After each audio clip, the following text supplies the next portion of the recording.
Thank you, Mr. Chairman. Recently, the state of Oregon passed a transportation package that included a provision to establish tolls on the state line between Washington and Oregon.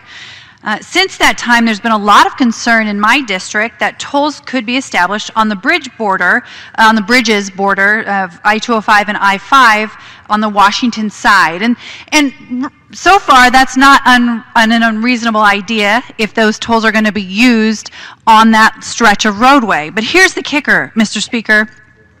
My constituents do use those bridges overwhelmingly. I think upwards of 50,000 people a day commute into Portland to work. The problem is that the proposal, this scheme, would be used to pay for projects well south of Portland, a stretch of roadway that my constituents don't overwhelmingly use. So they would be paying a toll, and that money would be used elsewhere in the state for improvements. That's fundamentally unjust, Mr. Speaker.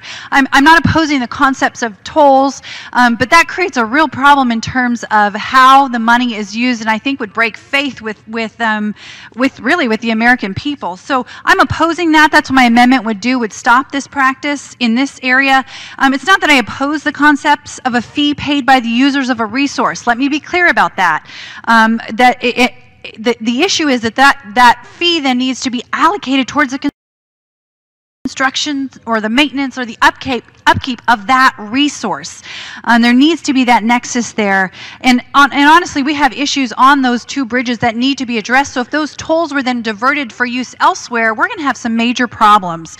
So I am opposing this. My amendment would put that, would oppose this, and with that I reserve